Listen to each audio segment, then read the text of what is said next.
Welcome to FieldLink. I'm your host, Bill Smith. In this episode, we're going to review 2023. What impacted the grain markets for your profitability on your farm? Plus, Jody Lawrence from Nashville is going to join us and discuss the 3 secrets for marketing your crop in 2024. Stay tuned for this special episode of FieldLink. This episode of the FieldLink Podcast is brought to you by Resgenix. If you're looking for a water management tool to help you maximize the efficiency of your crops, check out Resgenix. And remember, be sure to vote for Resgenix as the 2023 New Product of the Year from The Daily Scoop. Go to thedailyscoop.com/new products to vote for Resgenix as the New Product of the Year. And welcome back to FieldLink. I'm your host, Bill Smith. We're going to deep dive today in our year-end series here with Jody Lawrence. He's in the studio here in Memphis, and we're going to talk about how things worked out in 2023 from a market perspective. We got a whole lot of turf to cover here today, Jody, and then we're going to pause and take a look at 2024. What's the outlook look like? So with that, Jody? Well, Bill, it's good to be here face-to-face and be in the studio. It's been a long time, and last time I was down here, it was under construction, so it's good to be here doing it live like this. We've come a long way here in the studio. We just completed our 50th episode, and you're number 51 as we launch that here a few weeks here for our end of the season 2023 episode. Jody, let's step back in time. You know, a lot's happened in 2023. We've had a lot of things take place, you know, in the grain markets for sure, but, you know, also in the geopolitical area.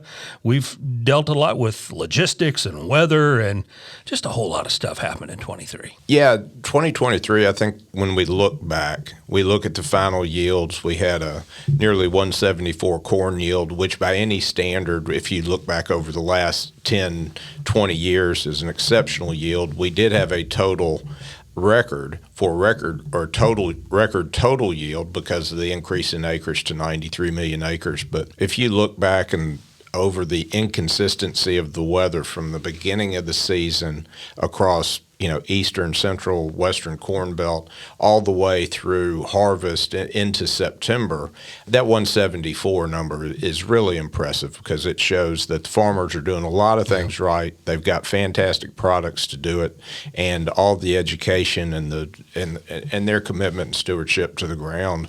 When you look at what they're able to pull out and what were really some trying times in a lot of areas that we have gone to, it's very validating of all the hard work everybody puts in. I think you bring up a great point. You know, if you were to replicate this growing season 10, 15, 25 years ago, I doubt if we have the same kind of output. Exactly. I think trendline yield for corn started this year at 181, which was a new record, and every year will be a new record for expectation from here on out. But to think about 181 that only 6 or 7 bushels were lost nationally. And when you do start edging up like we did this year to planting 93 and just a few 100,000 acres, over 93 million acres, you're not adding the most productive farm ground on there. It's not the core 85 million of the high yield that we think about every year. So when you start getting into some of that fringe ground, to be able to keep that number up there is really, really impressive. Yeah. And same thing on beans, although the bean acres did switch in normal rotation. Bean acres were cut by about 3 million and they went over to corn. But beans coming in at 50.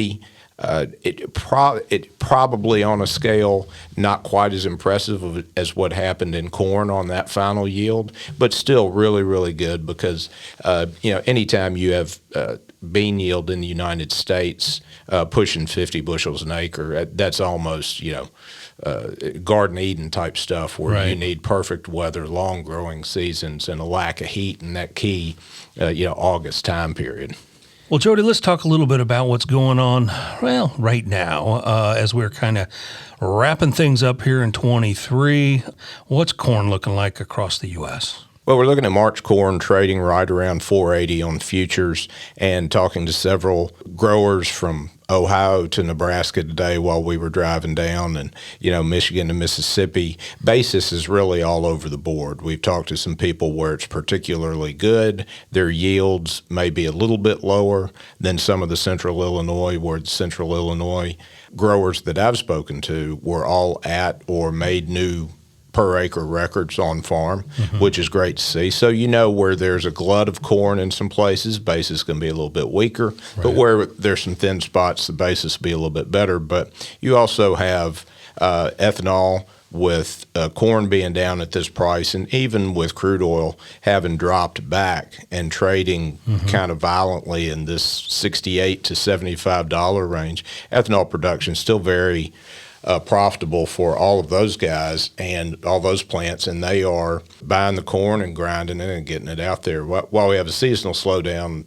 we always do this time of year, you're still looking that the U.S. is going to use well over 5 billion bushels of corn just for ethanol production. Well, and talking about ethanol and really biofuels as a whole, some recent legislation turned things around, and a lot of support for from the aeronautical side of the business. Absolutely, and that came out last week, and it's funny how if you're a day late on your taxes, you get whacked with a fine, but the Department of Energy and the USDA can send stuff out 6-7 months late, and nobody says a word except thank you. Right. And they came out last week that they're going to extend the tax credits and for both the biodiesel aviation fuel and also in the ethanol industry. So the biofuel demand from the ag sector looks like it's going to continue to be great, and that's not something that we look at and say, oh gosh, well, what happens in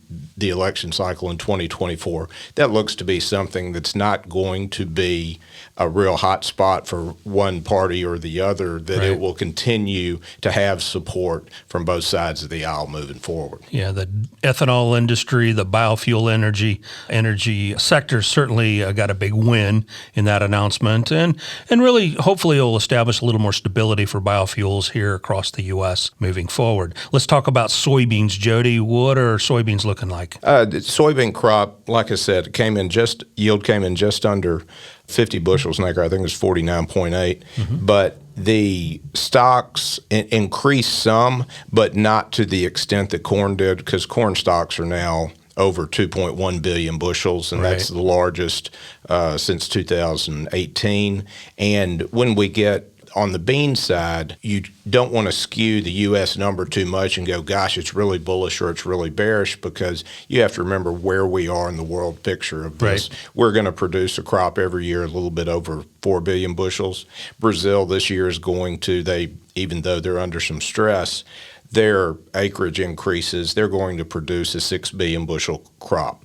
That's just Brazil. So they produce this by 150%. So while it figures into the world price, it's also not nearly as important as what the U.S. does on the corn side. So even though our crop was a little bit smaller, we didn't see a massive rally because because Brazil in particular, bean crop, last year, the 22-23 crop was another record and was so huge. Right. And we're starting to see, their neighbor in Brazil, Argentina, looking like their crop is shaping up pretty solid. They're certainly one of the global leaders in soybean production as well. Absolutely. They're the world's largest exporter of bean meal, which means they are the world's largest crusher of beans. Right. And last year really the last 2 years, 2021 and 21-22, they were stuck in what we always describe from a U.S. perspective as a 2012 type drought situation.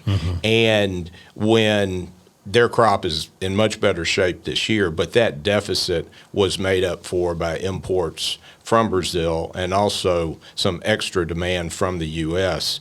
But Argentina is a key player in this simply because they're the processor of a huge portion that goes out to the rest of the world of South America's beans. Yeah, and those beans being crushed like that, the global demand for, as you mentioned, soy meal is certainly very global right now, and China's looking for that. Are they shipping a lot of that product to China?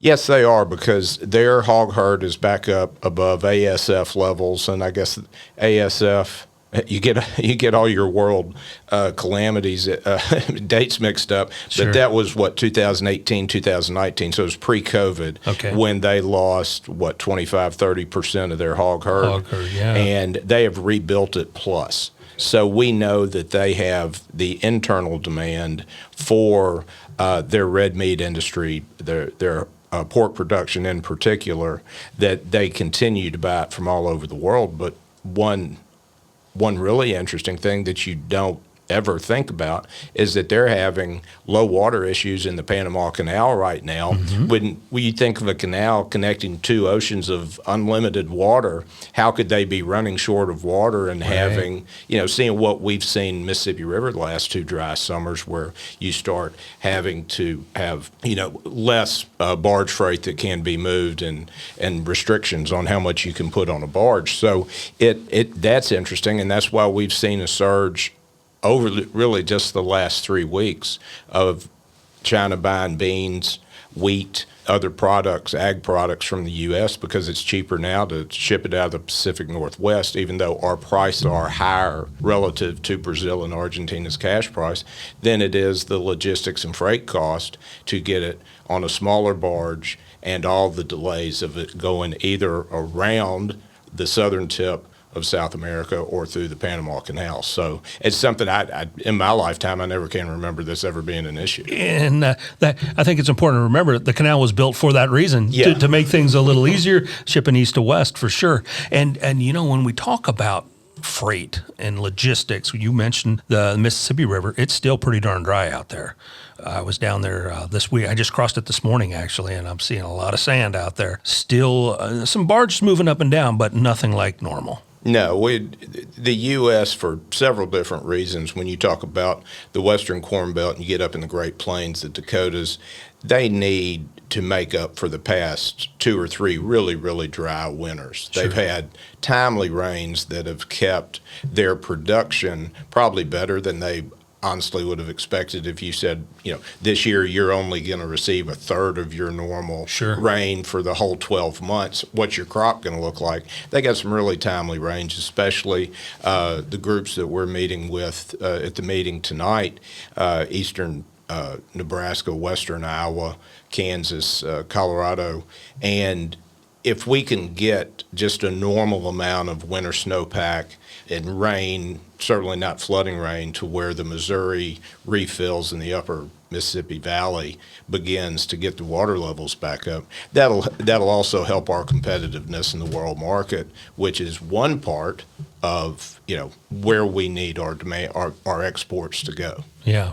Logistics is going to be a big theme here as we take a look at 24. We'll dive into 24 here in a little bit, but right now, as we're wrapping 23 up, certainly a big deal, as is all of the geopolitical issues. And one of them, top of mind for everybody probably listening to this podcast, is still the mass destruction taking place in Israel and Hamas. How is that going to impact crude oil, Jody, as we take a look as we're wrapping up 23? Well, that figures in. We'll just start with the general crude oil picture. When this first happened, when Hezbollah from Hamas invaded and captured all the people, and that the raid, when this started, Hezbollah is backed by Iran's government and their religious factions and their oil money. Right. And crude shot up immediately, thinking that somehow the U.S. and the world were going to get involved in a conflict with Iran. That cooled off, and then as the recession news came up, around the world, the uncertainty a month ago when this was happening, it's changed quite a bit since then. But crude oil went, back from the low 80s down to $68 a barrel last week. And what happened over the weekend is unfortunately more intense fighting and a much higher level of concern now that all the hostage swaps have apparently been complete, that they are going to get back into an active military fight. And now that Hezbollah has had time to regroup, that Iran has come in and to fortify them. So you don't know what's going behind the scenes. I know the Joint Chiefs of Staff is over there currently. And then over the weekend, you had several drone attacks on commercial shipping lanes just off the coast of Yemen, and you'd start dealing with the Suez Canal when you head that way from, I guess it's the Red Sea into the Mediterranean. Right. You have a real powder keg just right in a very close proximity that unfortunately you've got, allies of the United States involved in, and you have sworn enemies of the United States involved in, that the U.S. at some point, and that's why you see crude having rallied $8 in the past 4 sessions. That's a 15% move. Right. Just on concern that this is going to become a broader conflict and problem heading through the winter. In reports this morning, talked about Maersk, the biggest shipping company. They're bailing. They said no more shipping in the Red Sea. I know there was a couple drone attacks on a couple commercial ships over the weekend. 13 drones shot down trying to attack a commercial ship. So today we're talking about energy and fuel, but it could trickle down to other products as well, chemistry and so forth, coming from some critical parts of the world that could certainly impact our overall trade moving forward into 24. Absolutely. You look at potash and end sources, and so much stuff comes out of the Middle East. And, a year ago we were talking that this problem would be more Ukrainian, Russian, Black Sea issue. Yeah. And now we've completely moved it, and we're not even mentioning the Ukraine and Russia. So to think what's happened in the last 12 months, right. Just the last 6 months is really, it's really just hard to keep all the pieces in a moving puzzle even close to sticking together. The global scene is certainly quickly changing dynamic. We talk about Russia right now. You're right. We're heading into about the third year here, but it's really not the Russian, Ukrainian. It hasn't impacted wheat exports, has it? Not at all, because when it happened, wheat shot up to a new all-time high. It was over $13 on the expectation that Ukraine's ability to grow anything and then ultimately export it would be cut almost to nothing, and that Russia, because of these sanctions that were supposedly the worst ever implemented against a country that apparently have had absolutely no impact on anything they've been able to do, the world wheat trade is shockingly similar to where it was before the invasion of what's coming out of Russia. In the middle of this, there's one hook that we're going to have to watch, is that Russia had the largest wheat crop they'd ever had by a substantial amount, and nobody's ever quite sure whether it was some that they stole from Ukraine and claimed as part of theirs. What's reality? What's reality? So if we go back and you start to see firming world cash prices in wheat, and Ukraine, still farming is a hard enough job as it is, and farming in an active war zone, probably even harder. Yes. But we did see some movement, and this is not unusual going into the winter, but Russia has halted their wheat exports until May 1st because of some rising prices internally and some food inflation, and just to make sure that it's there when they need it. They're just really trying to cover themselves here and that's a big deal if you think about it, as we're doing this podcast here late December, holding up wheat exports till May. Is that right? Till May 1st was the last thing they put out. So you're a solid 4 months away now from the world sourcing wheat from everybody else. Of course, whatever Argentina may have left, China's demand for the U.S. has spiked considerably over the last 2 to 3 weeks. And then Australia's crop. Yeah. The southern hemisphere locations are really going to be the spots that you see what happens and fills in the holes in this next 4 months. Well, earlier on, we talked about the importance of Argentina taking a leadership role in soybeans. They also have a new leader. They have a new president that was elected this year, and he's taking a swing at some new export tax programs, Jody. Tell us, how is that going to impact, I guess, global trade? How the new president in Argentina is going to impact growers in the U.S.? Yeah, it's interesting because the expectation, they called it a 50-50 race, but apparently Milei won by a wide enough margin that it wasn't as close as the experts predicted. We've seen that in our own elections. Sure, so yeah. I'm not sure how you do Dangling, it overseas. dangling shads here or there. Yeah, but Argentina's real problem is they're a socialist country. They're constantly broke. They had to take out, I think it was a $40 billion loan from the International Monetary Fund just to kind of keep their books balanced and get their payments made. And he ran on we're going to come up with some aggressive tax cut or, social spending cuts and move in that direction of raising some critical money through raising the export taxes. That was the initial thought, and it's kind of worked its way a little bit where nobody's quite sure what he's doing. He said he was going to raise the taxes from 12% to 15%, I believe, on both corn and wheat. But all of this has to have congressional approval, and his party is not in control of the Congress.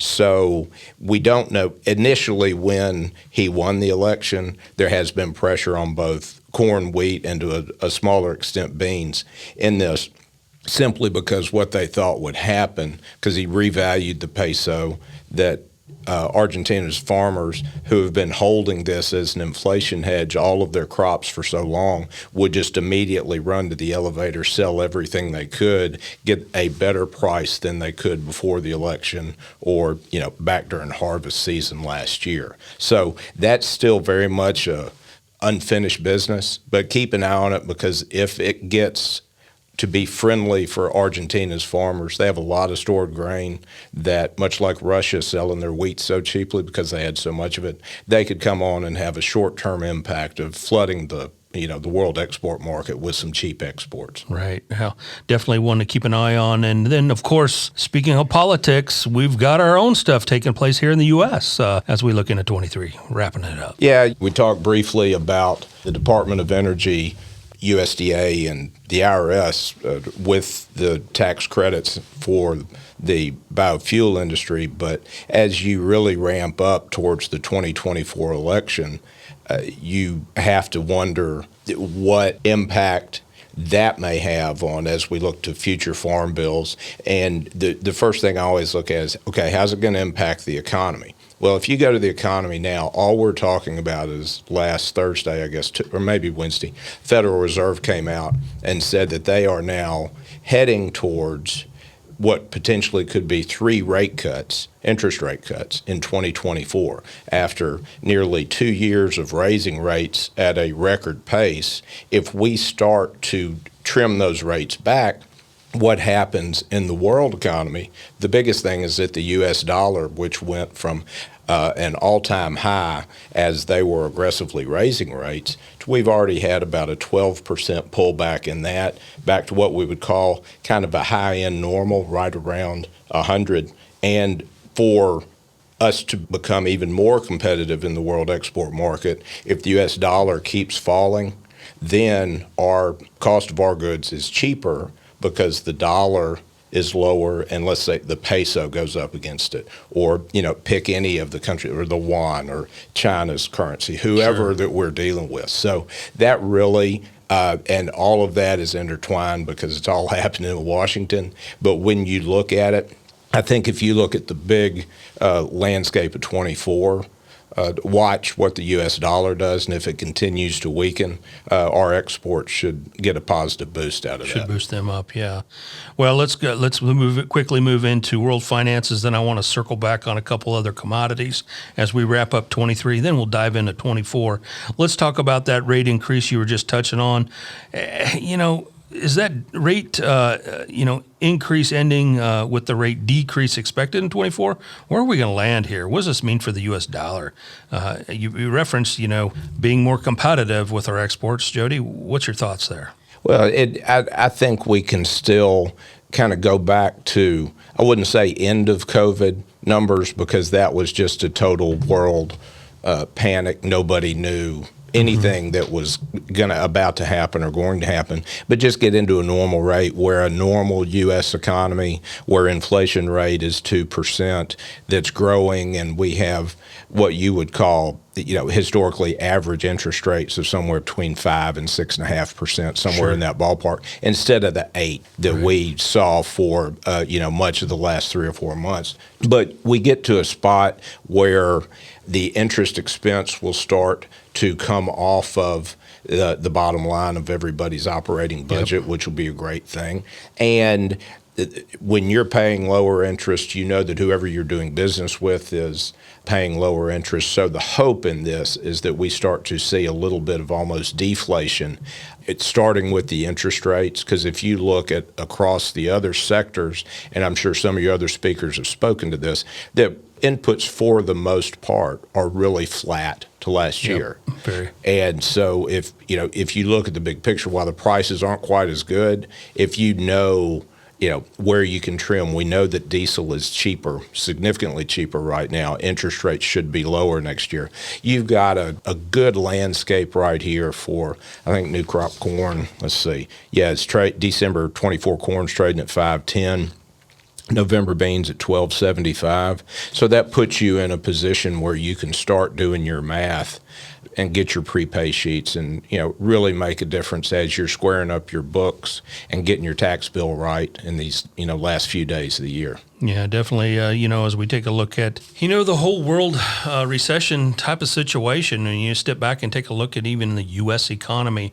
I heard a report the other day that talked about, just our debt, just to service our debts right now. The interest alone is 10% of our total budget. That's a big number. 33 trillion it's just an incomprehensible number when just in the big picture of what you and I talk about. Gosh, here's what I got to pay for a car, and I got to finance it, and then you look at what our government has spent, and however you fall on either side of this on what we're spending it on. But just the fact that, if they're paying probably 5% on treasuries, 5% of 33 trillion, I think that's $1.65 trillion a year just in interest to service it. To service that. So that is, gosh, over 100 billion a month in interest cost.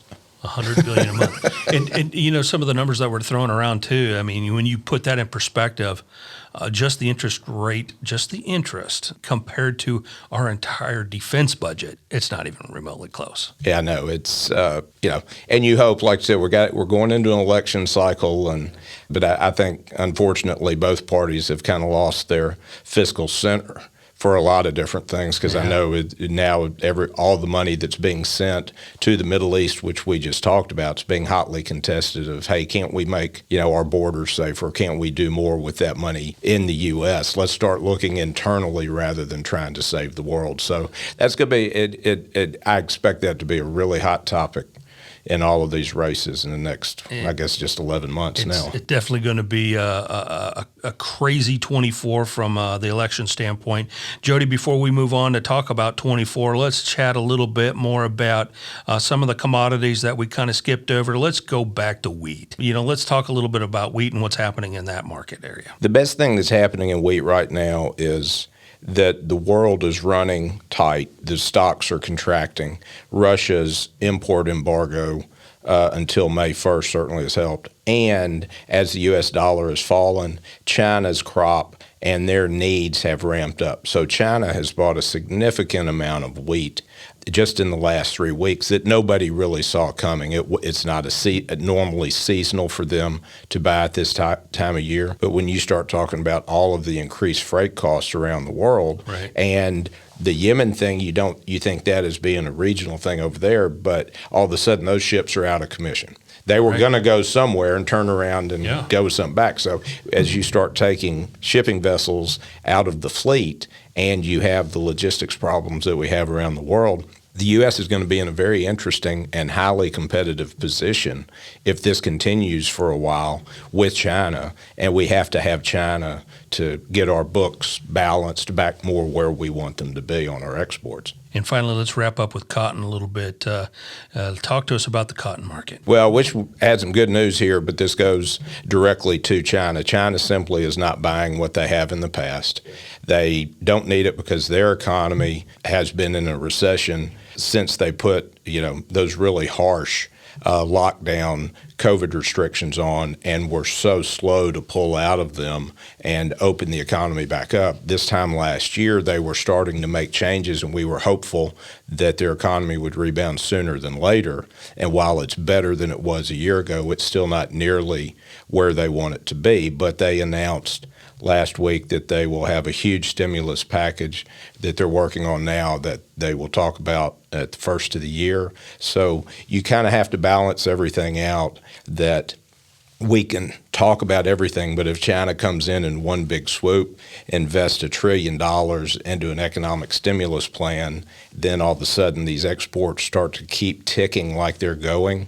We could turn friendly very quickly on several different markets, and wheat would be, of all of them that I'm looking at, probably has the most bullish outlook because we planted less winter wheat acreage this year, and there'll probably be less next spring. The way the economics are working right now, so I like what we see in wheat, but corn needs wheat to rally, right, because corn needs all the help it can get. Good deal. Well, Jody, that's really good insight as we recap 23 and, kind of take a good look at really what's taking place in the market today. Let's transition now to your 3 tips for 24. What are 3 tips, Jody, that, could make producers more successful? What's tip number 1? The first one always is to know what your break even is. And right now, while you're dealing with what are the things that worked really well in 2023, what can I improve on, or what can I repeat in 2024? You've got all the discounts available because we're in the heart of prepay season right now. You have an opportunity to book some of your expenses on the low end of historical, or past 5 years at least. When you start talking about diesel, interest rates should be going down. Get together the very best break-even cost analysis that you can make. And I always warn everybody I talk to, don't get into the habit of sitting there talking to all of your buddies at the coffee shop and hear, oh, my neighbor Joe said his cost to break even on corn was $4.30. I'm a better farmer than he is, and I'm smarter and I'm better looking than he is, so mine's got to be, $4.10. You have to know that number, because if you're making an assumption, you don't know if $4.50 is a good price for corn or if $5 is the right price for corn. Yep. You have to know that number. And in that, be as brutally honest as you can be. Pay yourself for your time if you had to hire somebody, because sadly, as we have an aging population in this, more and more I get calls from farmers, I fell off and I broke my ankle. My brother broke his ankle, so I had to bring in more labor. Things like that, the wild cards that everybody never plans for but always happen. Yep. So, and pay for your ground, even if you've owned it and you've owned it for years, even if you're in a position, and God bless you if you are, totally debt-free, operating out of your checkbook, pay yourself for everything what it's worth, so you know what your true cost of production is. Then from there, you can develop a very easy break-even plan. Because if your number is $4.50 or $4.75, where we sit, and we're just talking about corn in this example, at 5.10 December futures, you take a normal basis off that and think, gosh, I'm making X, or when I get to this number, I need to sell a lot to make sure I'm at least breaking even, on some, generous costs. And that's the only way you can have any real peace of mind, because if you're just guessing at this, at what your 24 is, you're really, really doing yourself, your family, your partners a disservice, because you're just kind of stabbing in the air, hoping that everything works out. This is an area that producers really do need to take the time to sit down with their financial planners, to sit down with everybody on the team to understand their true break-even costs, because, interest is a whole area that for some producers, that younger producers, that may not even be on their radar compared to, a couple of years ago. Now it's a big factor. Right. The example that I used all last year's meeting season was interest rates basically doubled. They went from 4% to 8%. Right. And when you start talking about any average size farm, any normal size non-hobby farm is going to have $1 million probably line of credit over the course of the year with everything. 4% on $1 million, is $40,000. Yeah. And all of a sudden you go, gosh, that's $3,000, $3,250 a month just in extra interest cost. Right. Yeah, just in interest. So it's things like that. And the argument that I make about that is if you have a bin full of corn, even if you don't like the price right now, or beans or wheat, whatever that is, don't be fooled into, well, I've got these bins, I have to use them, or I'm not paying anybody any storage costs. You're paying the bank that through $3,500 a month in storage costs because you're not using that cash that's available to pay off that note.